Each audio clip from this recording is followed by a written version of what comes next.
అది మీరు దయచేసి మాట్లాడుతుంది నాకు చెప్పగలరు. అందరికీ నమస్కారం. జై తెలంగాణ, జై వడ్డెరా. అందరికీ నమస్కారం. పెద్దలందరూ అన్ని విషయాలు చెప్పినారు. గౌరవనీయులు హరీష్ రావు గారు, గౌరవనీయులు తలసాని గారు, గౌరవనీయులు రాజేశ్వర రెడ్డి గారు, మధు గారు, రాజ్యలక్ష్మి గారు, ఐలమల్లు గారు, వెంకటేష్ గారు, బ్రహ్మం గారు, వేదిక పైన పెద్దలందరికీ హృదయపూర్వకంగా నమస్కారం. ముందున్న అందరికీ కూడా నమస్కారం. ఎక్కువ తక్కువ చెప్పేది ఏం లేదు. అన్న వాళ్ళు అన్ని విషయాలు చెప్పినారు. మీరు చెప్పినట్టుగా ఇక్కడ ఉన్న వాళ్ళందరూ రహమత్ నగర్ వాళ్ళ, బోరబండోళ్ళ, యూసుఫ్ గూడలా, ఎక్కడ ఉన్నారు ఎక్కువ? రహమత్ నగరా మొత్తం? బోరబండ కూడా ఉన్నారా? ఎర్రగడ్డ ఎవరైనా ఉన్నారా? అంతా జూబ్లీహిల్స్ వాళ్ళేనా? మీరు హైదరాబాద్లో పోయినసారి కూడా 2023లో కూడా ఆ రోజు కాంగ్రెస్ వాళ్ళు చెప్పిన కాకమ్మ కథలు ఇనలేదు. అప్పుడు కూడా మీరు దయతోని, మీ ఆశీర్వాదంతో అప్పుడు కూడా కేసీఆర్ రావాలని చెప్పి మీరు ఓటేసిండ్రు. కానీ ఊర్లల్లో వీళ్ళు చూపెట్టిన ఆశకు, వీళ్ళు చెప్పిన మాటలకు కొంతమంది జిల్లాలలో నమ్మి మోసపోయి అలా బాధపడతా ఉన్నారు. మీరు మాత్రం ఎన్నడూ నమ్మలేదు. నమ్మకుండా మొత్తం ఔటర్ రింగ్ రోడ్డు లోపల మొత్తం ఒక్క సీటు కూడా కాంగ్రెస్కి ఇవ్వకుండా గెలిపించినందుకు ముందుగా మీ అందరికీ హృదయపూర్వకంగా ధన్యవాదాలు, హృదయపూర్వకంగా నమస్కారాలు. మరి 2 ఏళ్లలో ఏం మారింది? కాంగ్రెస్ వచ్చినాక ఏమన్నా మంచి పని జరిగిందా అంటే నాకంటే బాగా మీకే తెలుసు. ఒక్క మంచి పని చేయలేదు.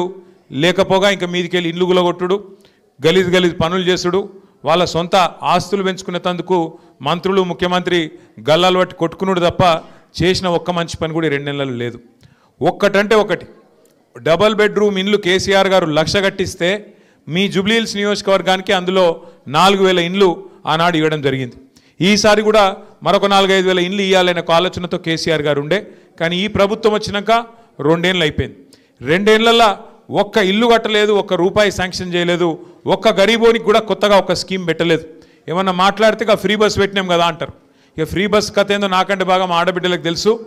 ఆడోళ్ళకి ఫ్రీ అట, మగోళ్ళకి డబల్ రేట్ అట. ఇక గదేం ఫ్రీ బస్సు నాకైతే అర్థం కాదు.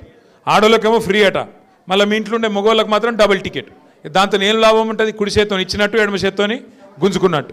కాబట్టి అది తప్ప చేసిందేం లేదు. కొత్త కథ చెప్తున్నారు. జూబ్లీహిల్స్లో కాంగ్రెస్ గెలిస్తేనే డెవలప్మెంట్ అవుతుంది అని మాట్లాడుతారు. మీకు కొద్దిగా పక్కకు ఎక్కువ దూరం లేదు. ఒక 4 కిలోమీటర్ల అవతలకి సికింద్రాబాద్ కంటోన్మెంట్ కాన్స్టిట్యున్సీ ఉన్నది. కంటోన్మెంట్లో సంవత్సరంన్నర కిందట అక్కడ మన ఎమ్మెల్యే గారు చచ్చిపోయింది. అక్కడ మన లాస్యా నందిత చచ్చిపోతే అక్కడ ఎలక్షన్ వచ్చింది అప్పుడు, పార్లమెంట్ అప్పుడు. అక్కడ కూడా ఇటువంటి కథలే చెప్పిండ్రు. 6,000 డబుల్ బెడ్రూమ్ ఇల్లు కట్టిస్తా అని చెప్పిండు ఒక మంత్రి. ఇంకొక ఆయననేమో 1,000 కోట్లు ఇస్తా అని చెప్పిండు. మీ అందరు నేను అడుగుతున్నా, జర్రంత అవతలకి మీ దోస్తులు ఉంటారు, మీ చుట్టాలు ఉంటారు, కాదంటే మీకు తెలిసిన వాళ్ళు ఉంటారు. కొద్దిగా అవతలకి ఎక్కువ దూరం లేదు, 2-3 కిలోమీటర్ల అవతలకి. ఒక్కసారి కంటోన్మెంట్లోనే అడుగురి. గెలిచి డబ్బల ఓట్లు పడ్డాక ఈ రోజు వరకు రూపాయి శాంక్షన్ అయిందా ఒక్కసారి అక్కడ ఉన్న వాళ్ళని అడగండి. దాన్ని బట్టే మీకు మొత్తం ముచ్చట అర్థమైపోతుంది. కాంగ్రెస్ వాళ్ళకి తెలిసింది ఒకటే, ఓడ మీద ఉన్నప్పుడు ఓడమల్లన్న, ఒడ్డుకెక్కినాక బోడమల్లన్న. ఒడ్డుకి ఎక్కాలి, ఇక తర్వాత జంపు కొట్టాలి, మళ్ళీ ఎవ్వడు కనలబడాడు. ఒకటి యాది పెట్టుకొని ఇవాళ గల్లి తిరుగుతుండు పొన్నం ప్రభాకర్, తుమ్మల నాగేశ్వరరావు, వివేకు, ఇంకొక 2-3 జమైనరు. ఈ ఏ ఒక్కరు కూడా రేపు జూబ్లీహిల్స్ ఎలక్షన్ 15 నవంబర్ తర్వాత ఒక్కరు కూడా కనబడరు. మళ్ళా కనబడేది గిదే శ్రీనివాస్ యాదవ్, గిదే కేటీఆర్, గదే మాగంటి సునీతమ్మ తప్ప ఒక్కరు కూడా మళ్ళీ మీకు కనబడరు. బీఆర్ఎస్ వాళ్ళు తప్ప ఒక్కరు కూడా కనబడరు. మీరు కార్పొరేటర్ ఎన్నికల్లో గెలిపించింది బీఆర్ఎస్ని, ఎమ్మెల్యే ఎన్నికల్లో గెలిపించింది బీఆర్ఎస్ను. మీ అందరికీ మాటిస్తున్నాం. మీరు చెప్పిన విషయాలు, డబల్ బెడ్రూమ్ ఇల్లు ఇంకా కొన్ని ఉన్నాయి, ఇప్పిమన్నారు. కొట్లాడి అవి కేసీఆర్ కట్టిన ఇండ్లు గల్లా పట్టుకొని, కాంగ్రెస్ వల్ల గల్లా పట్టుకొని అవసరమైతే నాడి వీధిలో గుంజి మీకు ఇండ్లు ఇప్పించే బాధ్యత మాది అనే మాట నేను మీకు విజ్ఞప్తి చేస్తా ఉన్నా. భయపడే అక్కర్లేదు, భయపడే అవసరం లేదు. ఎవరి మెహర్బానీ మనకు అవసరం లేదు. బరాబర్ ప్రజాస్వామ్యంలో ప్రజలే న్యాయ నిర్ణేతలు, ప్రజలే కింగులు. కాబట్టి మీరు ఏది కావాలనుకుంటే గది చేయాల్సిందే. గవర్నమెంటు గల్లా పట్టి తీసుకుందాం, భయపడే అవసరం లేదు. రెండో మాట మీకు నేను చేసే విజ్ఞప్తి, మీరు అడిగినారు, పల్లా గారు చెప్పినారు, గురుకులాల్లో సీట్లు, అట్లాగే మనకు రాజకీయంగా ప్రాతినిధ్యం, ఇవన్నీ కూడా చెప్పినారు. తమ్ముడు వెంకటేష్ గారు కార్పొరేటర్గా ఉన్నారు, ఇంకొంతమంది కార్పొరేటర్లు కావాలని చెప్పి రాజ్యలక్ష్మి గారు కూడా చెప్పినారు. అట్లాగే ఐలమల్లు గారు చెప్పినారు. తప్పకుండా భవిష్యత్తులో వడ్డెరలకు రాజకీయంగా ప్రాతినిధ్యం ఇవ్వడానికి అన్ని రకాలుగా పెద్దలు కేసీఆర్ గారితో మాట్లాడి శాయశక్తిలో మా ప్రయత్నం చేస్తాం. చివరికి నేను చెప్పేది ఒకటే ఒక్క ముచ్చట, ఇవాళ కేసీఆర్ గారు ఎన్నడూ కూడా మతం పేరు మీదనో కులం పేరు మీదనో రాజకీయం చేయలే. గరీబులను గరీబుల తిరిగి చూసిండు. అందరి గరీబుల కడుపు నింపే ప్రయత్నం కేసీఆర్ గారు చేసిరు. దోస ఉన్న పెన్షన్ను 2000 చేసిండు.